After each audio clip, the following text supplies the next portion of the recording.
इलाज है या नहीं है, क्योंकि इलाज तो अभी तक सर्दी जुकाम का भी नहीं है, सर्दी जुकाम की भी कोई वैक्सीन नहीं है। क्या हम उससे डरते हैं? नहीं डरते हैं। क्यों? क्योंकि ज्यादा लोग नहीं मरते हैं। तो सबसे पहले डेथ रेट कैलकुलेट करते हैं कि एग्जैक्टली कितना है। कितने टेस्ट हुए? 40 लाख टेस्ट हुए, उसमें से 2 लाख लोगों को हुआ, तो नियर अबाउट एवरेज कितनी आई? 5% की। अगर यही हमने 4 करोड़ टेस्ट करे होते तो कितने डिटेक्ट हो गए होते अब तक? 20 लाख हो जाते। 40 करोड़ करे होते तो कितने हो जाते? 2 करोड़ हो जाते। टोटल अगर कर लिए होते हमने टेस्ट 130 करोड़ का, तो कितना नंबर निकल करके आ जाता? Near about 5 crore. इसका मतलब 5 करोड़ लोगों को या तो आज की डेट में है या हो चुका है। और एक और मजे की बात यह है कि कोरोना में ऐसा नहीं है कि जिसको भी होता है उन सबके सिम्टम्स आते हैं। 80% से ज्यादा जो केसेस होते हैं वो असिम्टोमेटिक होते हैं, उनमें कोई सिम्टम्स नहीं आते हैं। यानी अगर मुझे हो गया है और मैं ठीक भी हो गया हूं तो मुझे पता तक नहीं है। वो तब मुझे पता लगेगा अगर मैं अपने टेस्ट कराऊंगा जिसको एंटीबॉडी टेस्ट बोलते हैं, और मेरी बॉडी में एंटीबॉडीज मिलेंगी, तब मैं कह सकता हूं कि हाँ मेरे को था और वो ठीक हो गया है। तो अभी अगर हम बेसिक सी कैलकुलेशन करें तो 5 करोड़ निकल करके आ रहा है नंबर। उसमें से डेथ कितनी हुई है? 5,800। तो 5 करोड़ में से 5,800 डेथ हुई है। पहले तो इसको कैलकुलेशन को हमको ठीक करना है। डेथ को अंडर रिपोर्ट करने का कोई तरीका नहीं है, बल्कि ओवर रिपोर्ट किया जा सकता है। ओवर रिपोर्ट कैसे? फॉर एग्जांपल आपकी बॉडी में टेस्ट हुआ, आपकी बॉडी में मिला कोरोना वायरस, लेकिन आपके अंदर पहले ही बहुत सारी प्रॉब्लम्स चली रही थी, तब भी आपकी किसी ना किसी वजह से डेथ होने ही वाली थी, बट क्योंकि ये कोरोना आया आपकी बॉडी में, इस वजह से आपकी डेथ हो गई, तो ये ट्रिगर कर गया। तो ये जो 5800 का नंबर है, ये इससे कम तो हो सकता है, इससे ज्यादा होने के चांसेस बहुत कम है। बट एक बार को हम मान लेते हैं कि इतना ही है नंबर, ना कम है ना ज्यादा है, तो कितनी परसेंटेज निकल करके आई? 5 करोड़ में से अगर 5800 डेथ्स हुई हैं तो क्या परसेंटेज निकल करके आई? Near about 0.01%। ये उससे बहुत कम है जितनी डेथ्स हमारे यहां पे होती हैं रोड एक्सीडेंट की वजह से। हर साल की अगर हम एक कैलकुलेशन देखें तो 1.5 लाख से ज्यादा डेथ हो जाती है इंडिया में रोड एक्सीडेंट्स की वजह से। हर 4 मिनट में एक डेथ होती है रोड एक्सीडेंट की वजह से। और अगर अभी आप देखोगे सड़कों पे एक बहुत ही फनी चीज नजर आ रही है, 2 व्हीलर पे जा रहे हैं, मास्क सबने लगाए हुए हैं, कभी भी नोट करना इस चीज को। हेलमेट नहीं पहने हुए, हेलमेट बहुत कम लोगों ने पहने हुए हैं। इससे हमको क्या समझ आ रहा है? क्या ये समझदारी है, बेवकूफी है? क्योंकि हेलमेट ना लगाने की वजह से उनके मरने के चांसेस उससे बहुत ज्यादा है, कई गुना ज्यादा है जितना कि कोरोना से मरने के उनके चांसेस है। तो ये डर है जो चारों तरफ फैल रहा है, और मीडिया डर को और बढ़ाता चला जा रहा है। और क्योंकि सही इंफॉर्मेशन किसी के भी पास में नहीं है, या सही कैलकुलेशन किसी के पास में नहीं है, ये जो अभी हम कर रहे हैं इसको मैथमेटिकल मॉडलिंग बोलते हैं। यानी एक डेटा को देख करके एक मॉडलिंग करी जाए और फिर समझा जाए कि एक्चुअल में जो सही डेटा है वो क्या है। ये नहीं कि लिमिटेड डेटा के बेस पे हम कोई भी कंक्लूजन ड्रॉ कर लें और उसके बेस पे डरते रहें। तो अगर इसका डेथ रेट 0.01% है तो हम सब इतना डर क्यों रहे हैं? क्या कुछ और है जिससे हमको डरना चाहिए, जिससे हम नहीं डर रहे हैं, जिसके बारे में कोई बात नहीं कर रहा है, जो इससे लाख गुना ज्यादा भयानक है? मतलब कोरोना से लाख गुना ज्यादा खतरनाक कुछ है जिससे हम नहीं डर रहे हैं और इससे हम डर रहे हैं। वो क्या है जिससे हमको डरना चाहिए? अनएम्प्लॉयमेंट। अभी पीछे कुछ आर्टिकल्स आए थे न्यूज़पेपर में जहां पे एक फिगर आई थी निकल करके, I am not too sure ये फिगर कितनी सही है कितनी नहीं है, जहां पे आया था कि 13 करोड़ लोग अनएम्प्लॉयड हो गए। इस फिगर से हमको डरना चाहिए।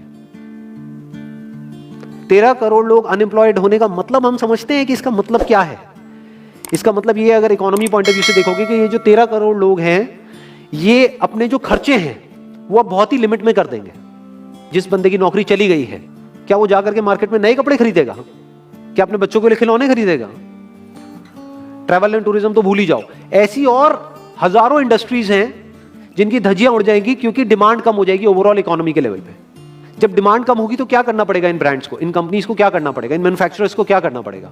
अपनी सप्लाई को कम करना पड़ेगा। जितनी उन्होंने सप्लाई कम करी, अनएम्प्लॉयमेंट और बढ़ गया। कि आज जो नंबर 13 करोड़ है वो बढ़ करके कितना हो गया? 20 करोड़।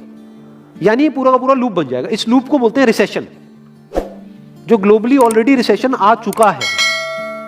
और अगर यही रिसेशन और डीप होता चला जाए तो उसको बोलते हैं डिप्रेशन, जहां से एक इकोनॉमी को बाहर आने में 5 से 10 साल लगते हैं। तो इकोनॉमी का पहले ही बुरा हाल था, प्लस इस कोरोना की वजह से और बुरा हाल हो गया है, प्लस जो रहा सहा हमारा जो अपना डर है वो सिचुएशन को और खराब करता चला जा रहा है। और इस डर को हर कोई बढ़ा रहा है, कोई भी कम करने का काम नहीं कर रहा है। एक्चुअल में अगर आप मेरे स्टैंड पॉइंट से देखोगे तो डरने की कोई जरूरत ही नहीं है, क्योंकि जो डेथ रेट है वो बहुत ही कम है। तो हम डर क्यों रहे हैं?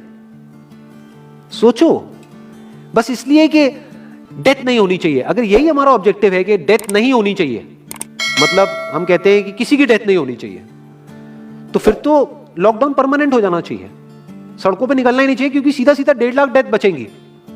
1.5 लाख लोग जो हर साल एक्सीडेंट में मरते हैं, उनको हम बचा सकते हैं ना, उनकी लाइफ बच जाएगी। परमानेंट कर दो लॉकडाउन को।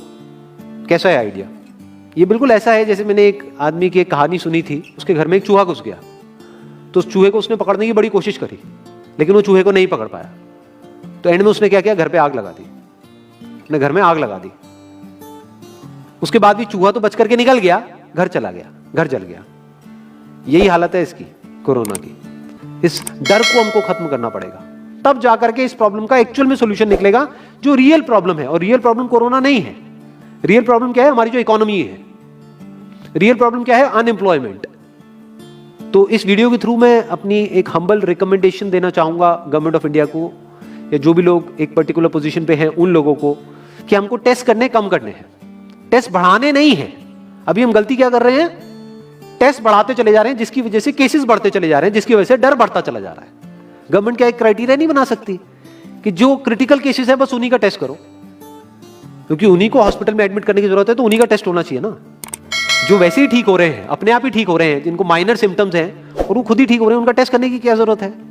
उससे तो पैनिक और बढ़ेगा। और अगर टेस्ट कर भी दिया तो हम करने क्या वाले हैं? उनको क्या हॉस्पिटल में एडमिट करने वाले हैं? नहीं, घर पे क्वारंटाइन करने वाले हैं। अभी जो क्वारंटाइन वाला फंडा है, ये भी जब बेस छोटा होता है तब तो काम करता है, जब करोड़ों में हो जाता है तब काम नहीं करता है।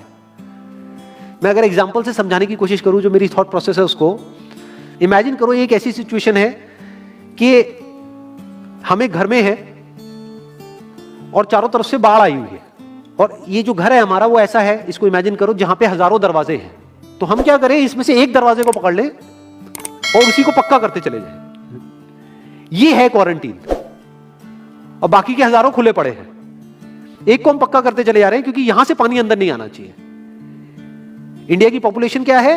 130 करोड़। टेस्ट कितने हुए हैं अभी तक? 40 लाख। दिल्ली के कितने हो रहे हैं? 1 लाख। महीने के कितने हुए? 30 लाख। साल के कितने हुए? 3 करोड़ 60 लाख। तो यानी कि अगर हमको सबका टेस्ट करना है तो कितने साल लगेंगे? 36 साल। तो जब हमको दिख रहा है साफ साफ कि हम सबका टेस्ट कर ही नहीं सकते, तो हम टेस्ट क्यों बढ़ाते चले जा रहे हैं? या तो सबका टेस्ट करो और सब में से सबको देख करके सबको क्वारंटाइन कर दो। ये बिल्कुल ऐसा हुआ कि वो जो घर है जिसकी मैंने अभी बात करी, या तो उसको हर तरफ से सिक्योर करो कि अगर उसके 1000 दरवाजे हैं तो एक को बंद मत करो, सारे बंद कर दो। तब आप कह सकते हो कि यहां पानी अंदर नहीं आएगा, कि हमने 130 करोड़ लोगों का टेस्ट कर लिया है, उसमें से केसेस निकल गए हैं 6 करोड़, और 6 करोड़ को हमने क्वारंटीन कर दिया है। अब ये आगे नहीं फैलेगा, अब 6 करोड़ से 10 करोड़ पे नहीं जाएगा। बट हमने टेस्ट ही करे 40 लाख, जिसमें से केसेस आए 2 लाख। अगर इन 2 लाख को हमने क्वारंटीन कर भी दिया तो बाकी करोड़ों लोग तो बाहर घूम रहे हैं ना, तो उससे होगा क्या? तो अब हमको समझ जाना चाहिए कि इसको रोकने का कोई तरीका नहीं है। तो अब इसका प्रैक्टिकल सॉल्यूशन क्या है? गवर्नमेंट की तरफ से हमको सिर्फ ये इंफॉर्मेशन चाहिए कि भैया अभी कितने बेड्स ऑक्यूपाइड हैं आपके स्टेट में, और अभी कितने और आपने अरेंजमेंट कर रखा है और कितने और कर सकते हो। अब वो बेड चाहे किसी हॉस्पिटल में हो चाहे किसी होटल में हो। और प्लस ये इंफॉर्मेशन क्यों नहीं जा रही लोगों के पास में कि इतना डरने की जरूरत नहीं है जितना आप डर रहे हो।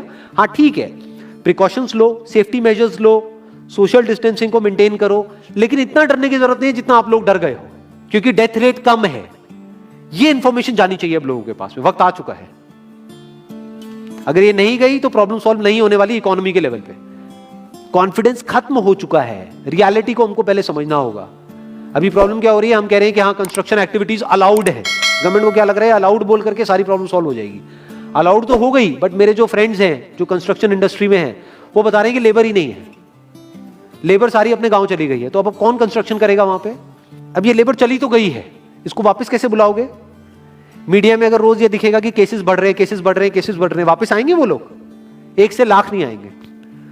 तो उनको मीडिया में क्या दिखना चाहिए, न्यूज में क्या दिखना चाहिए? कि अब ये प्रॉब्लम सॉल्व हो रही है। तो लोगों के अंदर का डर निकलना चाहिए। यानी जो भी मैंने अभी तक कहा, अगर मैं उसको सम अप करूं तो वो क्या है प्रैक्टिकली, अगर पॉइंटर्स में सॉल्यूशन देखा जाए। नंबर 1 मोस्ट इंपॉर्टेंट, टेस्ट धीरे धीरे हमको कम करने हैं, बढ़ाने नहीं है। दिन के 1 लाख टेस्ट हो रहे हैं, मैं ये नहीं कह रहा कि एकदम से 10,000 कर दो, 1 लाख के 90,000 कर दो, एटलीस्ट बढ़ाओ मत।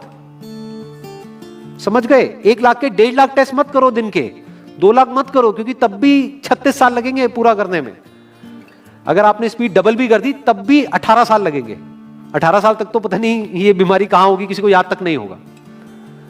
तो करना क्या है गवर्नमेंट को, अगर थोड़ा सा सेंसिबली चले कि टेस्ट को धीरे धीरे कम करते चले जाओ, यानी 1 लाख से 90,000 कर दो, फिर कुछ दिन बाद 80,000 कर दो, फिर 70,000 कर दो। इसकी वजह से क्या होगा, मीडिया में केसेस कम होते हुए दिखेंगे, अखबारों में केसेस कम होते हुए दिखेंगे, हर जगह पे जहां पे अभी आ रहा है कि अभी तक की सबसे बड़ी फिगर, आज तक के सबसे ज्यादा केसेस, वो सब धीरे धीरे कम हो जाएंगे। कम मीडिया में पैनिक फैलेगा, कम पैनिक फैलेगा लोगों में, धीरे धीरे लोग बाहर निकलना शुरू होंगे, जो अभी नीड ऑफ द आवर है। धीरे धीरे लोग बाहर निकलेंगे, धीरे धीरे डिमांड बढ़ेगी, धीरे धीरे लोगों में कॉन्फिडेंस आएगा, धीरे धीरे लोग जो गांव चले गए हैं वो वापस आएंगे। एक्चुअल में काम शुरू होगा, ऑन पेपर नहीं कि काम शुरू हो गया है, एक्चुअल में लोगों का काम शुरू होगा, लोगों का काम शुरू होगा, इकोनॉमी शुरू होगी। बिल्कुल ऐसा है जैसे 2 महीने के लिए आप किसी गाड़ी को बंद करके कहीं पे रख दो गैराज में, तो क्या होगा, बैटरी डाउन हो जाएगी, उस वक्त क्या करना पड़ेगा, उसको धक्का मारना पड़ेगा। तो अभी उस धक्के की जरूरत है, जंप स्टार्ट की जरूरत है। अब जो टाइम है वो डरने का नहीं है, इस डर को खत्म करने का है, क्योंकि कोरोना ने जितने लोगों को नहीं मारा, ये डर मारने वाला है असलियत में। तो अब इस डर को खत्म करने का टाइम आ गया है। अब हम सबको मिलकर के दिमाग ये लगाना है, ये नहीं कि डर को कैसे बढ़ाएं, बल्कि दिमाग ये लगाना है कि डर को कैसे कम करें या खत्म करें, और लोगों के कॉन्फिडेंस को कैसे वापस से लेकर के आए।